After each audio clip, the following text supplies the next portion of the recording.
Hello guys, welcome to my YouTube channel let's cognize. आज हम discuss करेंगे English studies in India. MEG 10 का है हमारे पास block second beginnings of Indian English writing. इसकी हमने स्टार्ट की हुई थी यूनिट थर्ड। लास्ट वीडियो में हमने इसका डिस्कस किया था objective, introduction, the Hindu College and Michael Madhusudan Dutt. ये तीनों टॉपिक को हमने लास्ट वीडियो में डिस्कस किया था और आज हम इसका टॉपिक डिस्कस करेंगे 3.3 a personal intellectual biography of Michael Madhusudan Dutt. Now हम स्टार्ट करते हैं वीडियो को। हम इसमें क्या है, माइकल मधुसूदन की ऑटोबायोग्राफी के बारे में देखेंगे, किस तरह से उन्होंने अपनी लाइफ को स्पेंड किया था। Now let's start. Madhusudan Dutt was born on January 25, 1824। ये मैंने आपको लास्ट वीडियो में भी बताया था कि उनका जन्म 25 जनवरी 1824 को हुआ था। कौन से विलेज में हुआ था? सागर दानरी इन बंगाल। सागर दानरी कहाँ पे है? बंगाल में है। To Raj Narayan and Jahnavi. किनके घर में हुआ था? राज नारायण एंड जहनावी उनके फादर एंड मदर का नेम है। एन एजुकेटेड कपल, उनके जो माता पिता है वो एजुकेटेड पीपल हैं। That run a prosper house hold, जो क्या है, खुशहाली से अपना घर चला रहे हैं। When the couples other son both younger than Madhusudan died, क्या हुआ जब उनके दो कपल सन थे, मतलब दोनों जुड़वा बच्चे थे, उनकी क्या थी, दोनों मधुसूदन से यंगर थे, छोटे थे, उनकी मृत्यु हो गई थी। The family moved over to Calcutta, तब उनकी फैमिली कहाँ चली गई थी? कोलकाता में चली गई थी। The location of Madhusudan first formal schooling, जहाँ पे मधुसूदन ने क्या थी, अपनी स्कूलिंग स्टार्ट की थी। Madhusudan attended a grammar school at Lal Bazar in which along with other disciplines he was taught Latin and Hebrew. Madhusudan ने क्या था, ग्रामर स्कूल ज्वाइन किया था, लाल बाजार में था जो ग्रामर स्कूल था, वहाँ उन्होंने पूरे डिसिप्लिन्स के साथ लैटिन और हैब्रू को भी टॉट किया। After 5 year in this grammar school, उन्होंने इस ग्रामर स्कूल में पूरे 5 साल बिताए।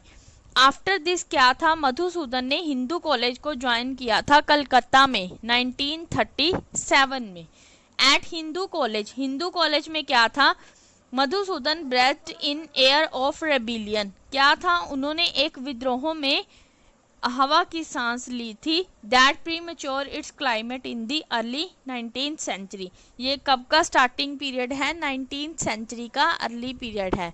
This had something to do with the fight against orthodoxy, क्या था तब, क्या था, लड़ाई चल रही थी ऑर्थोडॉक्सी के खिलाफ, तब उनमें क्या था, कुछ स्पेशल करना चाहिए था, उन्होंने यही बताया है। The deep admiration for things European, क्या है, यूरोपियन की चीज़ों की काफ़ी प्रशंसा की गई है, जैसे language, literature, culture, society and religion. That is evident in Madhusudan early writing.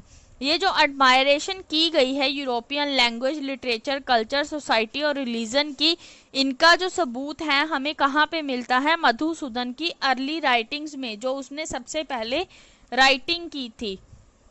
was rooted in the contrast that the Hindu college pupils understand between Europe and their own country. The contrast was, ये जो contrast था, however significant since it symbolized the fight of the new with the old. ये किस चीज का चिन्ह है? Old की, पुराने की नए से लड़ाई है। C.H. Cameron, a member of the governor general council, C.H. Cameron थे जो किनके मेंबर थे? गवर्नर जनरल काउंसिल के मेंबर थे। Record this scene of antithesis, उन्होंने इस सीन को किस तरह रिकॉर्ड किया था? Antithesis if in an essay that earn Madhusudan, ये वो ऐसे है जिसमें मधुसूदन ने क्या था, गोल्ड मेडल अवार्ड को जीता था, मतलब उनको क्या था, गोल्ड मेडल अवार्ड मिला था।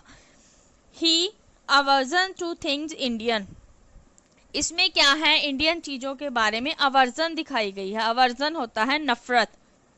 Eight least 2 things Hindu drove him to convert in 1840 from Hinduism to Christianity. 1840 में क्या था, वो हिंदुइज्म को उन्होंने किस में चेंज कर दिया था? क्रिश्चियनिटी में, मतलब जो भी लर्न किया था उसने हिंदुइज्म का, उन्होंने हिंदुइज्म का उसे क्रिश्चियनिटी में चेंज कर दिया।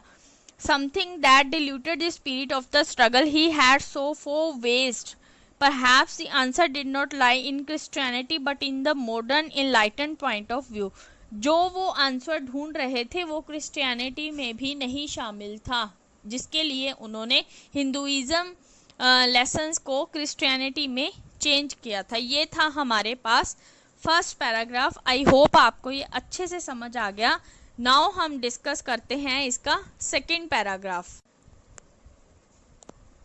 The conversion resulted in a rupture between him and his family for a while. क्या हुआ था, उनकी फैमिली और उनके बीच क्या थी, काफ़ी सारी conversion I.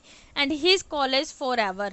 Under he enrolled for studies at Bishop College. उनको क्या है, बिशप कॉलेज में स्टडी करने के लिए रोल नंबर मिल गया, which he attended till 1847. Bishop college था, उन्होंने 1847 में ज्वाइन किया। Around this period there happened a decline in parent fortune. इसमें क्या था, उस टाइम में क्या था, जो उनके फैमिली का फॉर्चून था, मतलब भाग्य था, उनके भाग्य में काफ़ी गिरावट आई, मतलब उनकी लाइफ में काफ़ी गिरावट आने लगी। Realising that he would not be able to receive much support from them. उसने क्या महसूस किया, उन्होंने कि उनको उनके पेरेंट्स द्वारा ज़्यादा सपोर्ट नहीं मिलने वाली है। Michael Madhusudan decided to tap his own potential at sustaining himself by moving with some Tamilian friends. तो उन्होंने किस चीज़ को डिसाइड किया, उन्होंने अपनी कैपेसिटी से ही वो तमिलियन फ्रेंड्स के साथ वहाँ से चले गए, मद्रास चले गए। Soon after settling down in Madras, जल्दी ही वो क्या थे, मद्रास में सेटल हो गए। Michael Madhusudan married रेबाका MC Tavish. Michael Madhusudan ने वहां जाकर किससे शादी की, रेबाका एमसी तविश से। An inmate of the office asylum to which he was attached to as tutor. Michael Madhusudan Rebecca से किस तरह मिले थे, एज अ ट्यूटर मिले थे। They had 4 children and had a reasonably happy married life. उनके क्या थे, 4 बच्चे थे और वो खुशी से अपनी जिंदगी व्यतीत कर रहे थे। इन मद्रास एज इन कलकत्ता, मद्रास में भी वो कलकत्ता की तरह ही माइकल ने क्या थी, अपनी राइटिंग करनी स्टार्ट कर दी without remission. But most of his writing was still moulded upon foreign model. उनकी जो राइटिंग थी वो किनके अंडर थी, फॉरेन मॉडल्स की तरह ही थी। Some of his writing appeared in the Madras circulator under the pseudonym of Timothy Penpoem. उनका जो निक नेम था, स्यूडोनिम क्या होता है, निक नेम होता है, वो था तिमोथे पेन पोयम। ये क्या था, मद्रास सर्कुलेटर के अंडर उनकी राइटिंग्स को शो करता था। ये था हमारे पास सेकंड पैराग्राफ, जिसमें उसकी मैरिड लाइफ के बारे में बताया गया है। नाउ हम डिस्कस करेंगे third paragraph. If his shorter poem were written in Calcutta, अगर उनकी जो छोटी पोएम थी वो क्या थी, कलकत्ता में लिखी गई। In Madras Michael Madhusudan attempted his longer poem.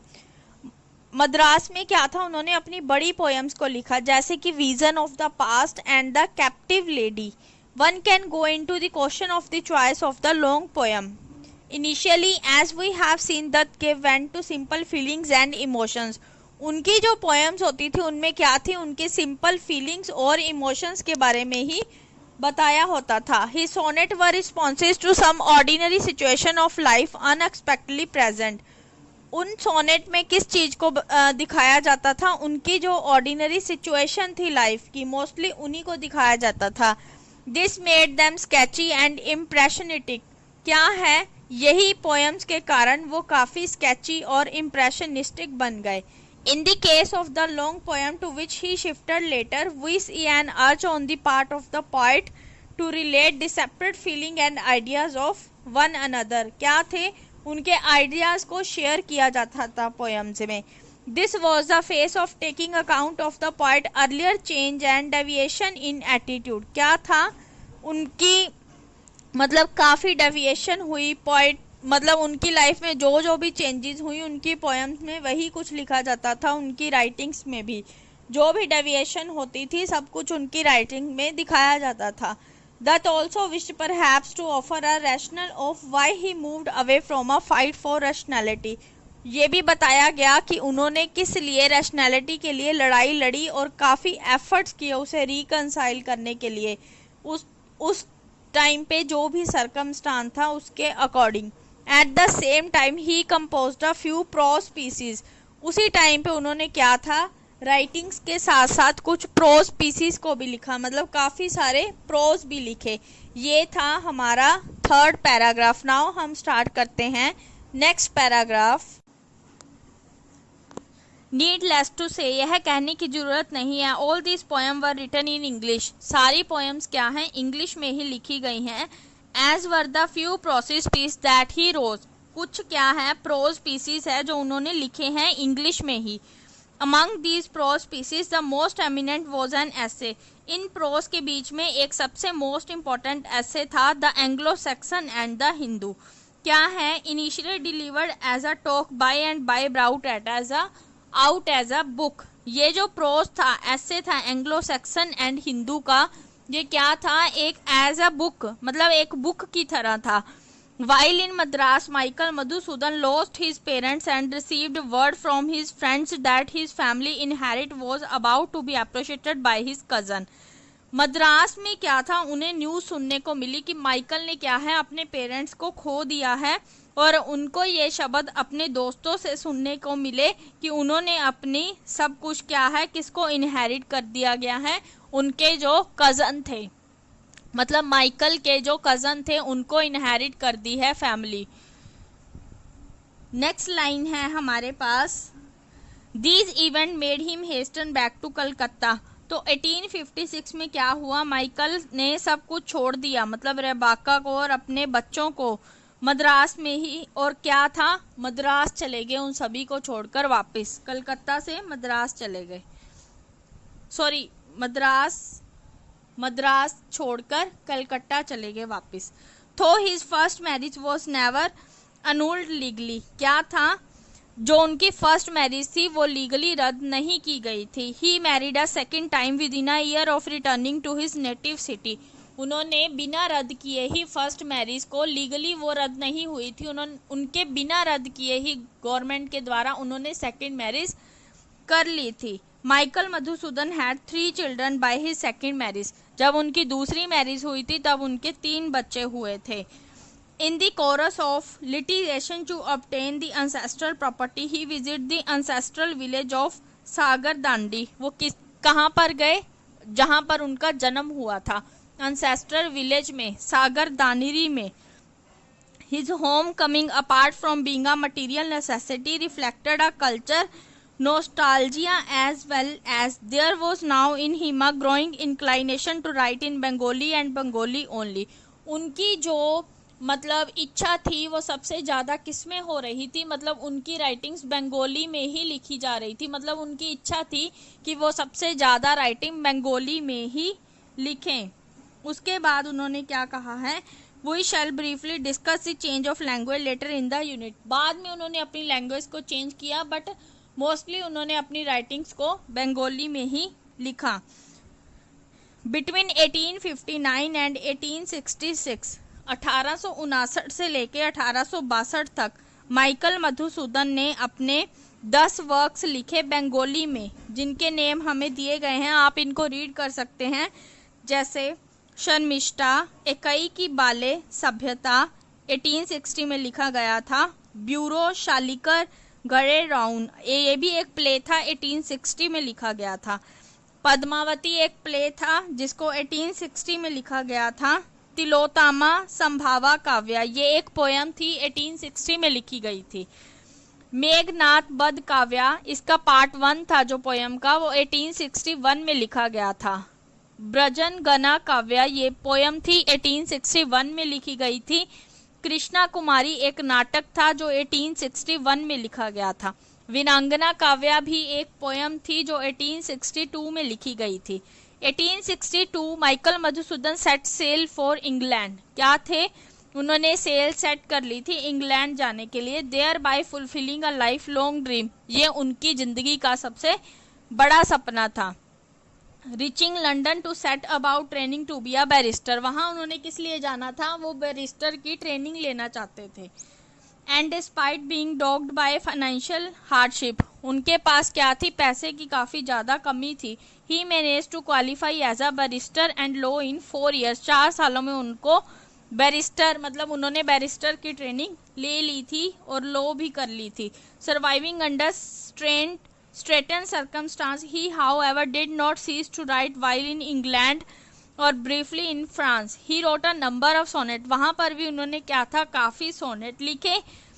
उनमें से क्या था, एक सोनेट था Banga Bhasha, tales of a dream in which the muse advises, जिसमें उन्होंने क्या बताया है कि उन बांगा भाषा में जो सोनेट मतलब बांगा भाषा जो सोनेट लिखा गया है उसमें जो है एडवाइस दी गई है कि जो बैगर गारमेंट्स है मतलब भिखारी के जो कपड़े हैं वस्त्र हैं उनको क्या है गिव अप किया जाए, छोड़ दिया जाए और रिकवर किया जाए। एक जैसे माँ की गोद होती है उस तरह की ज्वेलरीज को पहना जाए। The mass of jewels is a clear reference to the Bengali language, ये जो था किस में लिखा गया था, बंगाली लैंग्वेज में लिखा गया था। In most of his writing abroad there is an unmistakable pinning for his national heritage, his language, his literature, his culture। यहाँ पर किसकी बात की गई है, किसकी इंपॉर्टेंस बताई गई है, लैंग्वेज, लिटरेचर और कल्चर की। इवन ही sonnet written on the European master during this phase of Michael Madhusudan career were couched in the Bengali idiom. ये जो सोनेट थे यूरोपियन मास्टर के ऊपर लिखे गए थे और ये माइकल मधुसूदन के करियर के टाइम में लिखे गए थे और जो किसके अंडर आते हैं, बंगाली इडियम्स के अंडर आते हैं। आई होप आपको यहाँ तक अच्छे से समझ आ गया। नाउ हम स्टार्ट करते हैं, लास्ट पैराग्राफ है, next paragraph. Michael Madhusudan was back in Calcutta again in 1867। Michael थे वो क्या थे, कलकत्ता वापस चले गए थे 1867 में। Trying to establish himself in the bar, उन्होंने क्या था, बार में मतलब खुद को एस्टैब्लिश करने के लिए ट्राई किया। After facing some difficulties in this regard, उनको क्या थी, काफ़ी प्रॉब्लम्स को फेस करना पड़ा। He did manage to register as a barrister, वहाँ क्या था, उन्होंने मैनेज किया मतलब खुद को बैरिस्टर रजिस्टर करने के लिए। How ever his earning was less than modest and he always spent more than his earning, उनके पास क्या थी, फाइनेंशियल प्रॉब्लम थी पर वो क्या करते थे, उनके पास जो इनकम होती थी वो उससे ज़्यादा ही खर्च करते थे। मतलब उनके पास जो इनकम थी वो नॉर्मल बंदे को जितनी चाहिए होती है उनसे भी कम होती थी पर वो हमेशा उससे भी ज़्यादा खर्चते थे। His confirmed and alcoholism to come in the way of an effective practice, thus he was forced to abandon his profession and take up the post of the examiner of the Privy Council record। उन्होंने क्या था, अपने इस profession को छोड़ने का निर्णय लिया और किस पोस्ट पर चले गए, एग्जामिनर की पोस्ट पर, Privi council record in the high court of Calcutta में। 1872 में वो कहाँ वापस गए, लीगल प्रैक्टिस के लिए। इसके साथ साथ उन्होंने अपनी राइटिंग्स को बंगाली में लिखना मतलब बंगाली में राइटिंग्स को कंटिन्यू रखा इन सभी के साथ साथ, क्योंकि उन्हें राइटिंग का काफ़ी इंटरेस्ट था। His writing of this period included an adoption of Homer Iliad and the sundry songs. उसकी जो राइटिंग थी इस पीरियड की उसमें क्या था, होमर्स के बारे में भी एक्सप्लेन किया गया था। He also pen 2 plays, 2 plays लिखे गए, एक था माया कैनन एंड दूसरा था बिश्ना धनुर्गन in responses to a request from the Bengal theatre group. ये किसके लिए लिखा गया था, बंगाल थिएटर के द्वारा रिक्वेस्ट की गई थी इस प्ले को चलाने की। By the end of that year, इस साल के अंत में माइकल ने क्या देखा, मतलब उन्होंने पेनीलेस फील किया। The result of an extravagant lifestyle and numerous illness, वो क्या थे, अपना मतलब ज़्यादा खर्चा करते थे अपनी लाइफ में और अंत में वो काफ़ी बीमार हो गए। न्यूमरस इलनेस इन अर्ली 1873, 1873 की स्टार्टिंग में ही वॉज टेकन सेवरली सिक, वो क्या थे, काफ़ी ज़्यादा बीमार हो गए थे कंजप्शन के कारण। A malady that affected his wife as well, there and come finally, क्या था तब उनका अंत नज़दीक आ चुका था। Within 3 days of each other, 3 दिनों के बीच बीच जून 1873 को उनकी मृत्यु हो गई। आई होप आपको ये वीडियो अच्छे से समझ आ गया। इसमें हमने डिस्कस की थी माइकल मधुसूदन की इंटेलेक्चुअल बायोग्राफी कि उन्होंने कैसे कैसे राइटिंग की, कैसे कैसे उन्होंने अपनी लाइफ को स्पेंड किया। आई होप आपको ये वीडियो अच्छे से समझ आ गया। If you like this video, please subscribe this channel and press the bell icon to get notification of all more updating new videos related to MEG 10.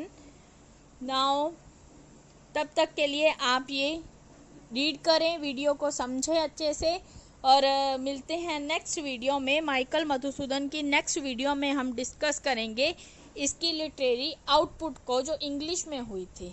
तब तक के लिए bye bye, have a nice day.